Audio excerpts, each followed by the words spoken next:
నమస్తే. మన దేశానికి స్వాతంత్రం 1947లో వచ్చింది. అయితే ఏడాదిన్నర తర్వాత హైదరాబాద్ సంస్థానానికి స్వాతంత్ర్యం వచ్చింది. అయితే ఈ మధ్య కాలంలో ఏం జరిగింది అనే కాన్సెప్ట్తో మన ముందుకు రజాకర్ సినిమా వచ్చింది. అయితే ఎన్నో వివాదాలని విమర్శలను ఎదుర్కొన్న ఈ సినిమా ఎట్టకేలకు ప్రజాదరణను పొందింది. అయితే ప్రస్తుతం రజాకర్ మూవీ డైరెక్టర్ యాటా సత్యనారాయణ గారు మనతో పాటు ఉన్నారు. అయితే రజాకర్ మూవీకి best history heritage movie award దక్కింది. మరి డైరెక్టర్ గారితో మాట్లాడదాం, మరిన్ని విశేషాలను తెలుసుకుందాం. నమస్తే సార్. నమస్తే. ఎలా ఉన్నారు? బాగున్నా. First of all congratulations. నిజంగా చాలా హ్యాపీగా ఉంది. అంటే మన తెలంగాణలో ఆదరణ పొందిన ఒక మంచి చిత్రానికి 3 అవార్డ్స్ దక్కడం అనేది నిజంగా చాలా ఆనందంగా ఉంది. మీకు ఎలా అనిపిస్తుంది అనేది ఇంకా అందరూ అడిగే క్వశ్చన్, ఖచ్చితంగా హ్యాపీగా ఫీల్ అవుతారు. బట్ 3 అవార్డ్స్ కూడా మీరే కొట్టేశారు. దీని గురించి చెప్పండి. అంటే 3 కాదు, ఇంకా ఎక్కువ వస్తాయి అనుకున్నాం. ఓకే. బట్ అందరికీ ఇవ్వాలి కదా, ఒక సినిమాకి ఇచ్చుకుంటూ కూర్చోలేరు కదా. సినిమాలో అన్ని క్రాఫ్ట్స్ బాగా పనిచేసినాయి. అది అందరూ చెప్పే మాట, మీలాంటి వాళ్ళు అందరూ కూడా మీడియా కామన్ పీపుల్ చెప్పే మాట కాబట్టి ఇంకా ఎక్కువ ఎక్స్పెక్ట్ చేశాము. But satisfied. ఓకే.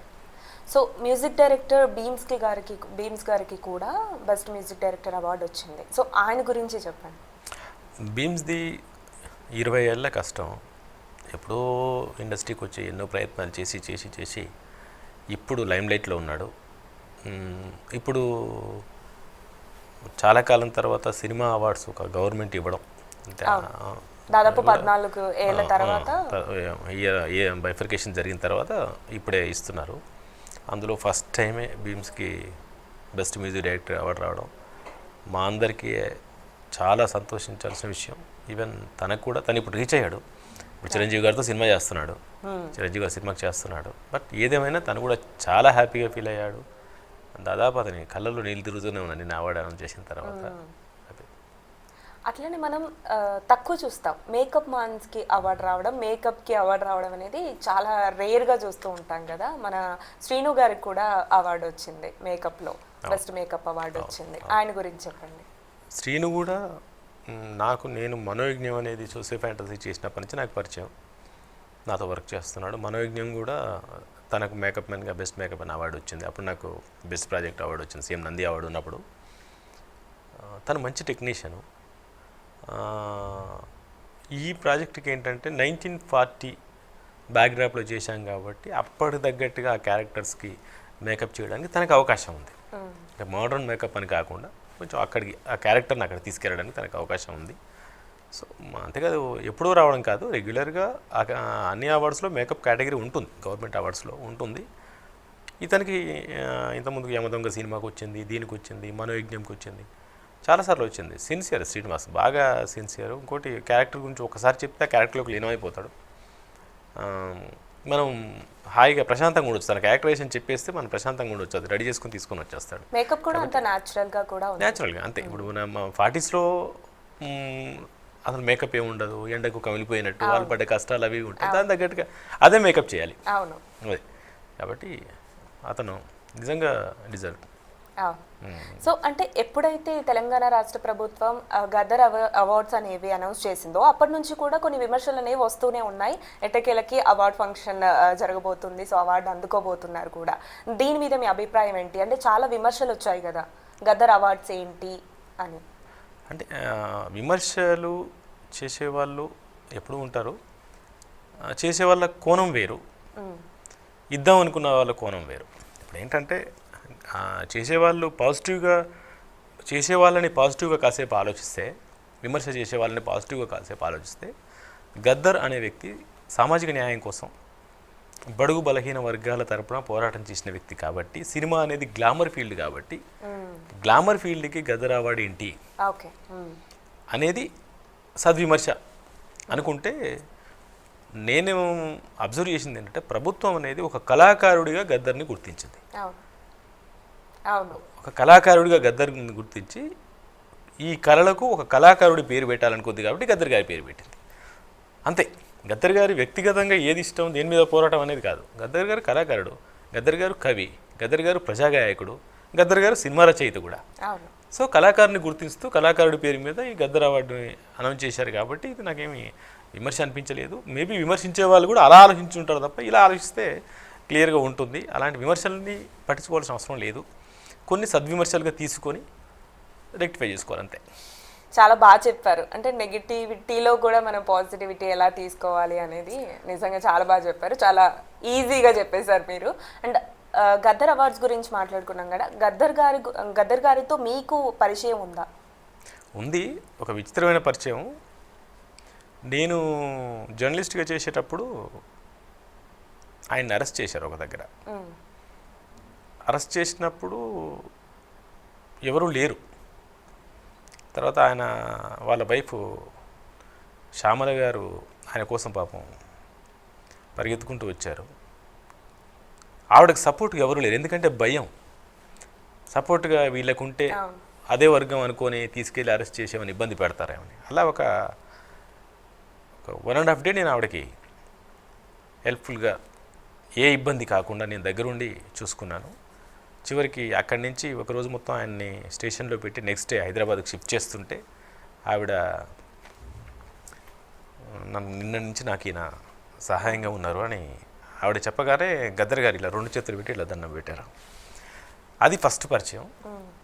ఆ తర్వాత ఇక నేను సినిమా ఫీల్డ్కి వచ్చినాక ఒకసారి 2-3 సందర్భాల్లో కలిసి మాట్లాడుకోవడం. వల్లభ నరసింహారావు గారని ఆర్టిస్ట్ ఉండేవాళ్ళు పెద్ద ఆయన కూడా ఆభావాలు కలిగిన వ్యక్తి. ఆయన చనిపోయినప్పుడు చాలాసేపు కూర్చుని ఆయన గురించి, ఆయన గొప్పతనం గురించి మాట్లాడుకోవడం. ఇంకో సందర్భంలో ఒక 4-5 సార్లు ఆయనతో కలిశారు. అయితే 14 ఏళ్ల తర్వాత తెలంగాణ ప్రభుత్వం మన అవార్డుల ప్రకటన అనేది ఇప్పుడు చేసింది కదా, దీని మీద మీ అభిప్రాయం ఏంటి? అంటే నిజంగా కూడా బైఫర్కేషన్ జరిగిన తర్వాత 2 రాష్ట్రాలు సినిమా పరిశ్రమని మర్చిపోయినాయి. ఈ అవార్డులు ఇవ్వడంలో ప్రోత్సహించడం, మిగతా విషయాల్లో కాదు. దాన్ని మళ్ళీ ఈ ప్రభుత్వం, ఇప్పుడున్న రేవంత్ రెడ్డి గారి ప్రభుత్వం గుర్తించి ఈ 10 సంవత్సరాలని కూడా ఫుల్ఫిల్ చేస్తూ, వాళ్ళ కేటగిరీస్కి ఇవ్వకపోయినా మూవీస్కి ప్రతి సంవత్సరానికి first best, second best, third best ఇస్తూ ఈ 10 సంవత్సరాలు ఫుల్ఫిల్ చేస్తూ ఇప్పుడు ఆల్ కేటగిరీస్ 2024కి ఆల్ కేటగిరీస్కి తర్వాత మూవీస్కి అవార్డు ఇవ్వడం అనేది సినిమా పరిశ్రమని, సినిమాని నమ్ముకున్న కళాకారులని, టెక్నీషియన్స్ని మామూలు ప్రోత్సాహం కాదు. ఈ ప్రోత్సాహం ఉంటే ఏంటంటే ఇప్పుడు చూడు, ఇదొక పండుగ వాతావరణం కనిపిస్తుంది. నేను అనౌన్స్ చేసిన దగ్గర నుంచి, ఈరోజు అనౌన్స్ చేసిన దగ్గర నుంచి ఒక పండుగ వాతావరణం కనిపిస్తుంది ఇండస్ట్రీలో. ఒక మంచి పరిణామం ఇది. ఈ పరిణామం ఈ ప్రభుత్వం మళ్ళీ నెత్తిలో పెట్టుకోవడం మా అందరికీ అదృష్టం. మేము ఎప్పుడు కూడా ఈ రాష్ట్ర ప్రభుత్వానికి కృతజ్ఞతగా ఉంటాం. అయితే ఇప్పుడు చాలా అవార్డులు ప్రకటించింది రాష్ట్ర ప్రభుత్వం. అయితే ఇందులో బెస్ట్ మ్యూజిక్ డైరెక్టర్గా, మేకప్ మ్యాన్గా అండ్ 3 అవార్డ్స్ కూడా మన రజాక్ గారి సినిమాకి వచ్చాయి. అయితే బెస్ట్ హీరోయిన్గా నివేదా గారికి అండ్ బెస్ట్ హీరోగా మన అల్లు అర్జున్ గారికి కూడా అవార్డు వచ్చింది. అయితే మనం రీసెంట్గా జరిగిన ఒక సంఘటన చూసాము. అంటే ప్రభుత్వమే విమర్శించడము ఒక సంఘటనలో, మళ్ళీ ఇప్పుడు ప్రభుత్వమే అవార్డు ఇవ్వడము అనేది కొంచెం విమర్శలకి దారి తీస్తుంది. నాకు అర్థమైంది. అంటే విమర్శ ఏం కాదు ఇది. అదే ఇక్కడ ఏంటంటే వ్యవస్థ అనేది ఎప్పుడు వ్యవస్థాగతంగానే పనిచేస్తుంది కానీ వ్యక్తిగతంగా కాదు అనేది ఇక్కడ మనం అర్థం చేసుకోవాలి. అంతకుముందు జరిగిన సందర్భం ఏంటంటే ఒక ఇన్సిడెంట్లో అనుకోకుండా యాక్సిడెంటల్గా ఆ సినిమా థియేటర్ దగ్గర ఒక ఇన్సిడెంట్ జరిగింది. అది జరుగుతుందని బన్నీ అనుకోలేదు, ప్రభుత్వం అనుకోలేదు, ప్రజలు అనుకోలేదు. కామన్గా చాలా సినిమాలు రిలీజ్ అవ్వడం, ఫ్యాన్స్ హడావుడి చేయడం, ప్రజలు చూడాలనుకోవడం, హీరోలు అది చూసి ఎంజాయ్ చేయడం, డైరెక్టర్లు అది చూసి ఆనందపడడం, ప్రొడ్యూసర్స్, ఇది కామన్. బట్ అలాంటి వాతావరణంలో అదే టైంలో ఒక ఇన్సిడెంట్ జరిగింది. ఇన్సిడెంట్ జరిగినప్పుడు గవర్నమెంట్ అప్పుడు లీగల్గా వ్యవహరించింది తప్ప వ్యక్తిగతంగా బన్నీ మీద కోపం కాదు. అయితే ఇప్పుడు ఫ్యాన్స్ దృష్టిలో ఏముంటుందంటే ప్రభుత్వం తగ్గింది, మా హీరో గెలిచాడు అని ఆలోచిస్తూ ఉంటారు కదా. అది నేను కామెంట్ విన్నాను నిన్న మొన్న. అది కరెక్ట్ కాదు. అంటే ఫ్యాన్స్కి కాసేపు ఆనందం ఉంటుంది. ఆనందంలో ఏదో ఒకటి మాట్లాడేస్తారు. అంటే మా హీరోకి ఉత్తమ నటుడు అవార్డు వచ్చిందనే ఆనందంలో మాట్లాడడమే తప్ప ఫ్యాన్స్ కూడా నేను ఏదో ప్రభుత్వాన్ని వ్యతిరేకిస్తారని కాదు. అనుకుంటే అదే ఫ్యాన్స్ మా హీరోకి ప్రభుత్వం ఉత్తమ నటుడు అవార్డు ఇచ్చింది కాబట్టి గ్రేట్ అని కూడా చెప్పొచ్చు. సో అది కూడా చెప్పేవాళ్ళు ఉన్నారు. ఇది నేనేమంటానంటే ప్రభుత్వం పారదర్శకంగా ఆలోచించింది, వ్యవస్థాగతంగా ఆలోచించింది కాబట్టి అక్కడ లీగల్గా ఆ పరిస్థితులకి చేయాల్సిన పని అక్కడ చేసింది. ఇక్కడ అవార్డ్స్ కమిటీ కానీ, ఎఫ్డీసీ కానీ, జ్యూరీ కమిటీ కానీ, ప్రభుత్వం కానీ, సినిమాటోగ్రఫీ కానీ పారదర్శకంగా ఏ కేటగిరీకి ఎవరికి ఇవ్వాలో వాళ్ళు సెలెక్ట్ చేసింది. ఇక్కడ ఎవరు తగ్గడాలు ఎవరు పెరగడాలు లేదు, అందరూ పారదర్శకంగానే ఉన్నారు. ఓకే. అయితే ఇప్పుడు మీరు వ్యక్తిగతంగా ఆలోచిస్తే కనుక అంటే ఇన్ని అవార్డ్స్ ప్రకటించారు కదా, మీకు దీనికి అవార్డు వచ్చి ఉంటే బాగుండేది అని చెప్పి ఏదైనా అనిపించిందా? అంటే యాక్చువల్లీ రజాకార్ సినిమాలో ఆల్ కేటగిరీస్కి కాన్ఫిడెన్స్ ఉంది. ఒక మేకప్ అని కాదు, ఒక మ్యూజిక్ అనే కాదు, మా డిఓపి ఉన్నాడు. మా డిఓపి టోటల్గా ఆ విజువల్లో 1940స్కి తీసుకెళ్ళాడు, అది కనిపిస్తుంది. తర్వాత మిగతా టెక్నీషియన్స్ ఆ డిపార్ట్మెంట్ ఉంది, అన్ని సెట్స్ కానీ ఆ గ్రామీణ వాతావరణం అప్పటి సెట్స్ అందులోకి వెళ్ళిపోయాం. గ్రాఫిక్స్ హైదరాబాద్ 1940లో ఉన్న హైదరాబాద్ని, అప్పుడు హైదరాబాద్ని గ్రాఫిక్స్ రూపంలో చూపించగలిగాం. తర్వాత ఆర్టిస్టులు, ఇంకా అందరు ఆర్టిస్టులు కూడా ప్రాణం పోశారు. ఎవరు కూడా అక్కడ అనసూయ లేదు, పోచమ్మనే ఉంది, ఇంద్రజ లేదు, ఐలమ్మనే ఉంది, ప్రేమ గారు లేరు, శాంతవ్వనే ఉంది, బాబి లేడు, రాజిరెడ్డి ఉన్నాడు.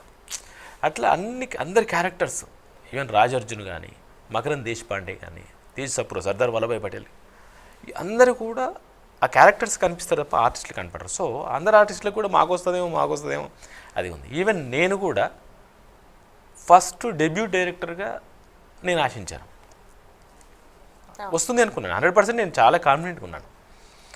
బట్ రాకపోయినా ఏంటంటే బెస్ట్ హెరిటేజ్ ఫిల్మ్ అనేది మామూలు విషయం కాదు.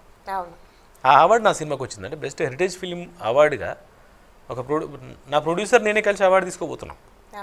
సో నా సినిమా మొత్తానికి వచ్చిందంటే నాకు వచ్చినట్టే.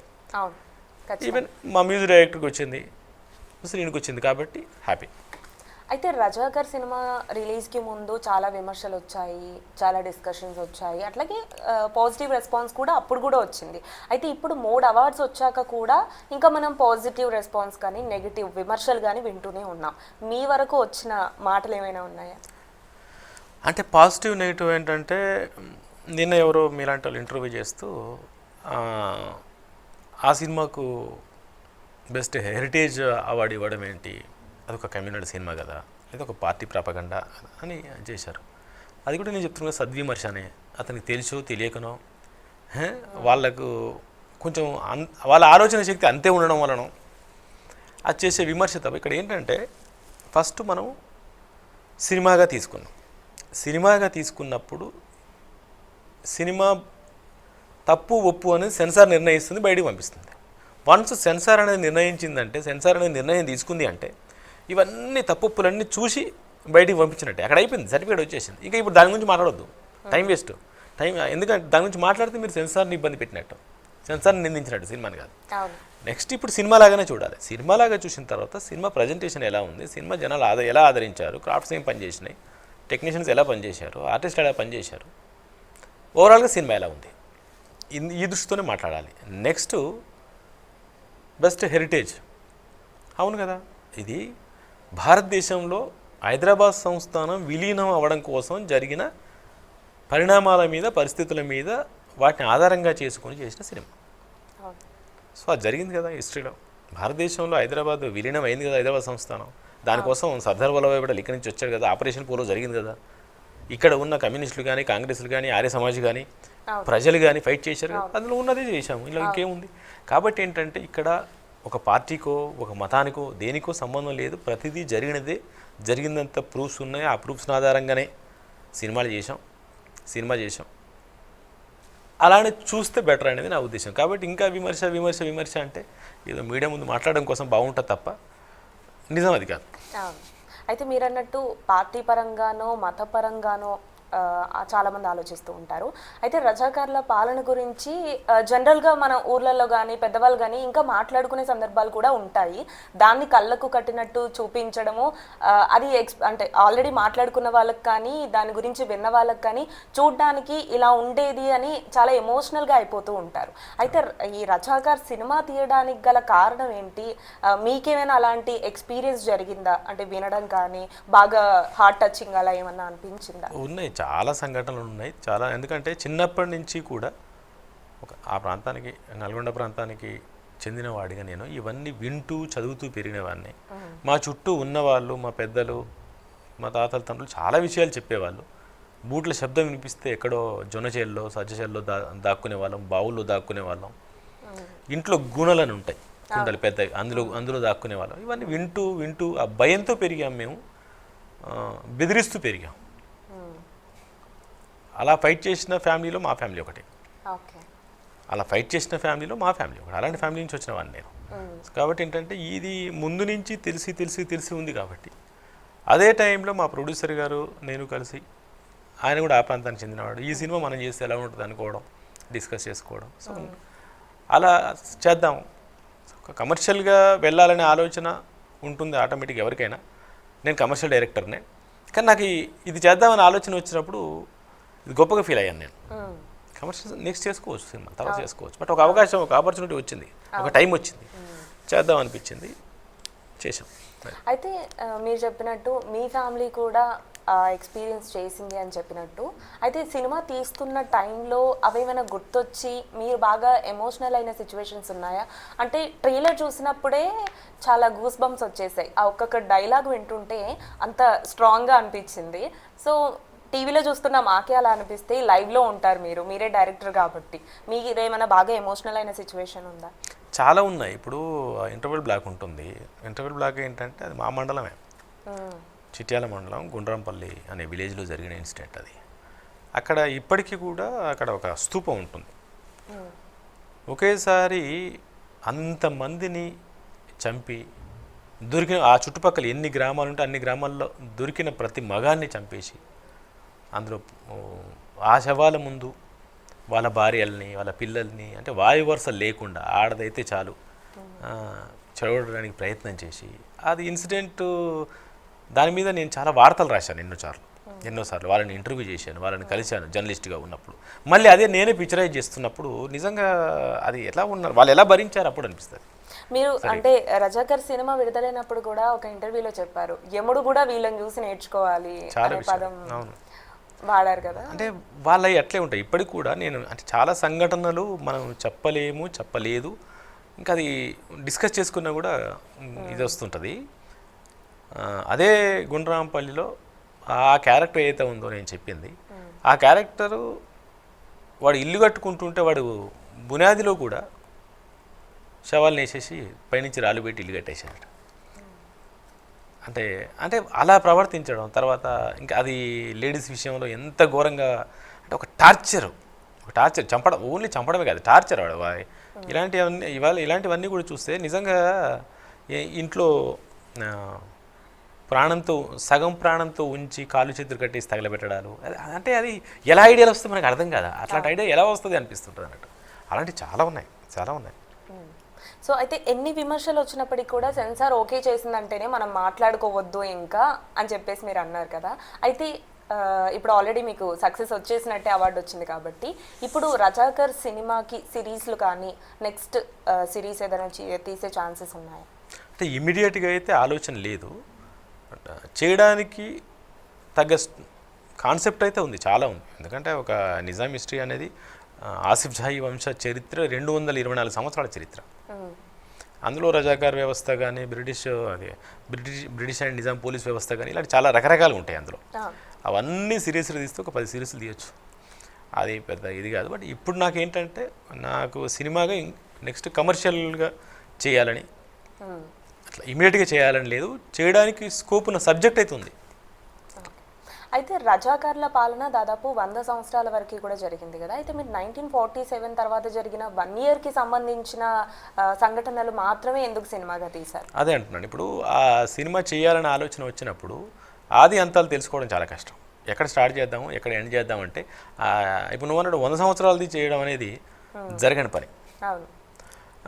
లేదు, అంతకుముందు ఆసిఫ్ జాహీ వంశ చరిత్రలో జరిగిన ఇదే ఇప్పుడు చెప్పడం కూడా చాలా కొన్ని సంఘటనలు, మెయిన్ సంఘటనలు ఉంటాయి, అవి కూడా వదిలేయలేము, తీసుకోలేము. కాబట్టి ఏంటంటే అందుకని నేను ఏం చేశానంటే, జస్ట్ ఇది ఒక తెలంగాణ ఒక ప్రాంత సబ్జెక్ట్ లాగా తీసుకోలే, నేషన్కి సంబంధించింది. భారతదేశంలోని 564 రాజ్యాలను ఏకం చేస్తున్న క్రమంలో దీన్ని తీసుకున్నాను తప్ప, ఇది ఇంతకుముందు నువ్వు మాటలో తెలంగాణ సినిమాలో, ఇది తెలంగాణ సినిమా కాదు అసలు. అందరూ చాలామంది అలానే అనుకున్నారు, ఇది తెలంగాణ సినిమా కాదు, భారతదేశంలో విలీనం అవుతున్న రాజ్యాలన్నిటితో పాటు ఇక్కడ ఏం జరిగిందని చెప్పే సినిమా.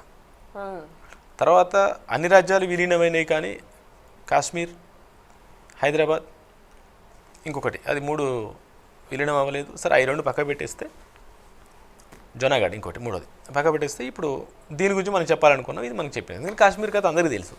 జునాగఢ్లో పెద్ద జరగలేదు, ఇమీడియట్గా కలిసిపోయాడు. సో అప్పుడు మనం ఏం చేసామంటే ఓహో ఈ కథ చేయాలన్నప్పుడు భారతదేశానికి స్వతంత్రం వచ్చింది, హైదరాబాద్ సంస్థానానికి స్వతంత్రం రాలేదు. ఇక్కడ 1 ఇయర్ గ్యాప్ ఉంది. ఈ 1 ఇయర్లో ఏం జరిగింది అని చెబుతూ అంతకుముందు జరిగిన కొన్ని సంఘటనలు కూడా అందులో మధ్యలో ఫ్లాష్ బ్యాక్ రూపంలో ఇన్సర్ట్ చేయడం జరిగింది. ఆ విధంగా అంటే ఒక ఆది అంతం అనేది లేకపోతే సినిమా కథ చేయలేం. ఎక్కడ స్టార్ట్ చేద్దాం ఎక్కడ ఎండ్ చేద్దాం అని లేకపోతే చేయలేం. కాబట్టి అక్కడ స్వతంత్రం వచ్చింది, ఇక్కడ రాలేదు. చాలా క్లియర్ గా ఉండాలి, చాలా బ్యాక్ ఎండ్ వర్క్ ఉండాలి. కాబట్టి అది తీసుకున్నాం. నిజానికి చాకలేలమ్మది ఈ స్వతంత్రం కంటే ముందు జరిగిన ఇన్సిడెంట్ అది, బట్ ఇన్సర్ట్ చేసాం. తర్వాత నిర్మల్ది 1000 ఊరులు ఉంటాయి కదా చెట్టుకి, అది నిర్మల్ది ఏంటి చాలా ముందు జరిగింది. అప్పుడు ఇంకా రజాకర్ రాలే, వాళ్ళు బ్రిటిష్ పోలీసు నిజాం పోలీస్ కలిసి చేసింది అది ఇన్సిడెంట్. రజాకర్ వ్యవస్థ రాలేదు. సో అవన్నీ కూడా మళ్ళీ చెప్పుకుంటూ తీసుకొచ్చాం అట్లా. సో అంటే ఇక ముందు కమర్షియల్ సినిమాలు చేయాలనుకుంటున్నా అని చెప్పారు కదా, ఎలాంటి సినిమాలు చేద్దాం అనుకుంటున్నారు? నేను అన్ని జోనర్లు చేయగలను, అన్ని జోనర్. ఎందుకంటే నేను మామూలుగా యాజ్ ఎ టీవీ డైరెక్టర్గా ఒక కమర్షియల్ సీరియల్స్ చేశాను, సోషియో ఫ్యాంటసీ చేశాను, ఫ్యామిలీ సబ్జెక్ట్ చేశాను, లవ్ స్టోరీస్ చేశాను, కె విశ్వనాథ్ గారు లాంటి వాళ్ళని హీరోగా పెట్టి క్లాసిక్స్ చేశాను. సో నాకు అన్ని రకాల ఎక్స్పీరియన్స్ ఉంది, అన్ని ఇంట్రెస్ట్. ఒక డైరెక్టర్గా అన్నీ చేయాలి. డైరెక్టర్ అంటేనే ఇది అది కాదు, అన్నీ చేయగలగాలి. అన్నిటిలో కూడా మనం పరకాయ ప్రవేశం చేసి బాగా తీసి జనాన్ని నప్పించగలగాలి. నాకు ఏదైనా ఓకే, బట్ ఇప్పుడైతే కొంచెం ఒక లవ్ అండ్ కమర్షియల్ స్టోరీ మీద ఉంది. ఓకే, అంటే ఇప్పుడు మేము మీ దగ్గర నుంచి లవ్ పైన ఒక మూవీ ఎక్స్పెక్ట్ చేయొచ్చు విత్ కమర్షియల్ ఎలిమెంట్స్. నాకు అది ఒక ఆయువు. Commercial elements only smooth love track కన్నా కొంచెం నేను యాడింగ్స్ అనేది నాకు ఇష్టపడతాను. ఓకే, కొంచెం యాడింగ్స్, కమర్షియల్ యాడింగ్స్ ఉండేనా నాకు ఇష్టపడతాను. ఎప్పుడు ఎక్స్పెక్ట్ చేయొచ్చు సినిమా మీ దగ్గర నుంచి? మేబీ ఒక 2 monthsలో అనౌన్స్ అవుద్ది, 2-3 monthsలో అనౌన్స్ అవుతుంది. అయితే అవార్డులు ఎప్పుడైనా కూడా మన బాధ్యతని పెంచుతాయి అని చెప్తారు కదా అందరూ. అయితే ఇలాంటి అవార్డ్స్ ప్రతి ఇయర్ ఇస్తే బాగుంటుంది. ఎప్పుడు కూడా అంటే మీరు అన్నట్టు ఖచ్చితంగా మీరు డెబ్యూ డైరెక్టర్గా ఆ అవార్డ్ని ఎక్స్పెక్ట్ చేస్తారు కదా. చాలామంది కూడా చిన్న సినిమాలతో ముందుకు వస్తున్నారు, కాన్సెప్ట్స్ అనేవి కూడా బాగుంటున్నాయి. సో అలాంటి వాళ్ళకు కూడా అవార్డ్స్ ఇచ్చి ఎంకరేజ్ చేస్తే బాగుంటుంది అని చెప్పి వాళ్ళు కూడా ఫీల్ అవుతూ ఉంటారు కదా. వీటిపైన మీ అభిప్రాయం చెప్పండి. నిజంగా కూడా, ఎందుకంటే అన్ని సినిమాలు థియేటర్లో కమర్షియల్గా ఆడి కమర్షియల్ సక్సెస్ అవ్వాలని ఏమీ లేదు. కాన్సెప్ట్ బేస్డ్ మూవీస్ ఉంటాయి ఆ థియేటర్లో. ఎందుకంటే వాళ్ళకి అంత ఫ్యాన్ ఫాలోయింగ్ లేకనో, ప్రమోషన్కి అవకాశం లేకనో, ఎక్కువ థియేటర్స్ రిలీజ్ చేసే అవకాశం లేకనో ఒక దగ్గర ఆగిపోతాయి. అలాంటి సినిమాలకి ఏంటంటే ఇలాంటి అవార్డ్స్ సపోర్ట్ని ఇస్తాయి. ఒక అలా నిన్న వచ్చిన దాంట్లో కూడా అలాంటి సినిమాలు చాలా ఉన్నాయి. అలాంటి చిన్న సినిమాలు తక్కువ బడ్జెట్తో ప్లాన్గా కాన్సెప్ట్ చేసుకున్నాయి ఉన్నాయి. ప్రతి సంవత్సరం ఇవ్వాలి కాదు, ఈ గవర్నమెంట్ ప్రతి సంవత్సరం ఇస్తుంది. ఎప్పుడైతే వన్స్ స్టార్ట్ చేసిందో ప్రతి సంవత్సరం ఇస్తుంది. కాబట్టి ఇది మంచి శుభపరిణామం. ఇలాంటి కాన్సెప్ట్ బేస్డ్ సినిమాలు చేసే వాళ్ళు కూడా కొంచెం హ్యాపీగా ముందుకు వస్తారు. అవార్డు రావాలనే ఆలోచనతో చేస్తారు, కమర్షియల్గా ఉండాలనే ఆలోచన కూడా చేస్తారు. ఓకే, అంటే ప్రస్తుతం వచ్చే సినిమాలపైన మీ అభిప్రాయం ఏంటి? అంటే గతంతో పోలిస్తే ఇప్పుడు కొంచెం కొత్త జోనర్లో సినిమాలు వస్తున్నాయి కదా. అంటే ఇప్పుడు అంటే రెగ్యులర్ 4 పాటలు, 4 ఫైట్లు, ఒక 4 మసాలా సీన్లు అని కాకుండా ఇప్పుడు ప్రతి మేకర్ కూడా కొత్తదనం కోసం ప్రయత్నం చేస్తున్నాడు, కాన్సెప్ట్ కోసం ప్రయత్నం చేస్తున్నాడు, క్యారెక్టరైజేషన్ కోసం ప్రయత్నం చేస్తున్నాడు. ఆ విధంగా మంచి సినిమాలు వస్తున్నాయి. ఇప్పుడు వస్తున్నాయి. ఇప్పుడు వచ్చిన అవార్డ్స్లో ఉంది. ఇప్పుడు అక్కా వచ్చింది, చాలా మంచి కాన్సెప్ట్. కాకి అవార్డ్స్ ఏదో వచ్చినాయి, చాలా మంచి కాన్సెప్ట్. పోటేల్ చాలా మంచి కాన్సెప్ట్. లక్కీ భాస్కర్ టోటల్గా కార్పొరేట్ వ్యవస్థలో ఉన్న కాన్సెప్ట్. అన్నీ కూడా ఈవెన్ కల్కి ఒక వేరే శంబాల అనే వేరే లోకంలోకి తీసుకెళ్ళిపోయాడు. అంటే ఎక్కడా కూడా బెస్ట్ డైరెక్టర్, బెస్ట్ ఆర్టిస్ట్ బన్నీకి వచ్చింది. ఆ క్యారెక్టరైజేషన్ అసలు బన్నీ ఎక్కడ కనిపించాడు. అక్కడ ఆ క్యారెక్టరైజేషన్లో పుష్పనే కనిపిస్తుంది తప్ప బన్నీ కనిపించాడు. పుష్పకు ముందు బన్నీ వేరు, పుష్పలో అసలు బన్నీ లేడు, పుష్పనే ఉన్నాడు. అట్లా ప్రతిదీ కూడా మేకర్స్కి కొత్తదనం మీద గ్రిప్పు పెరిగింది, ఆలోచన విధానం పెరిగింది, అలానే ఆలోచిస్తున్నారు. సో జనం కూడా సపోర్ట్ చేస్తున్నారు. ఇప్పుడు రెగ్యులర్గా చూడడం కన్నా అలా చూడడానికి ఇష్టపడుతున్నారు. ఓకే, సో ఇప్పుడు మీరు మీ నుంచి లవ్ మూవీ ప్రేమ పైన ఒక movie expect love and commercial movie expect చేయొచ్చు అని చెప్పారు కదా, అంటే ఏ హీరోతో చేయబోతున్నారో రివీల్ అంటే చేస్తారు? అప్పుడే ఇంకా డిస్కషన్ జరుగుతున్నాయి, అగ్రిమెంట్ అవ్వంది చేయకూడదు. ఓకే. సో మీకు ఆ సినిమా చేయాలని ఉంది కాబట్టి అంటే మీరు ఏ హీరో అయితే బాగుంటుంది అని అనుకునేవారు, ప్రజెంట్ కాదు? నాకు అలా ఉండదు, నాకు అందరితో చేయాలని ఉంటుంది. ఎందుకంటే ఒకే రకం మేకర్ని కాదు నేను, ఒకే రకం మేకర్ కాదు. ఒక్కొక్క జానర్కి ఒక్కొక్క మన దగ్గర ఉన్న హీరోలందరూ కూడా ఎవరి స్పెషాలిటీ వాళ్ళకు ఉంది. సో ఆ స్పెషాలిటీలో మనకు పనిచేయాలనిపిస్తుంది కదా. అవును. ఊరికైనా నలుగురు ఒకే రకంగా ఉంటే ఎవరితో చేయొచ్చు అని ఉంటుంది. నలుగురికి 4 స్పెషాలిటీ ఉన్నప్పుడు నలుగురితో పనిచేస్తే బాగుండు అనిపిస్తుంది. అలా నాకు అందరితో చేయాలని ఇష్టం. Okay, thank you so much sir. మీ విలువైన సమయాన్ని మా కోసం కేటాయించి మా స్టూడియో వరకు వచ్చి చాలా విషయాలు మాతో పంచుకున్నారు. ఇట్లాంటి అవార్డ్స్ ఇంకా అందుకోవాలని కోరుకుంటున్నాము, ఇంకా మంచి సినిమాలు తీసి మా ముందుకు ఇలానే రావాలని కోరుకుంటున్నాము. Thank you so much. Thank you. Okay, once again congratulations sir. Thank you. మరి ఇది ఇవాల్టి Gaddar awards special chit chat. మరో ఇంట్రెస్టింగ్ ఎపిసోడ్తో మళ్ళీ కలుద్దాం. Until then keep smiling. Bye.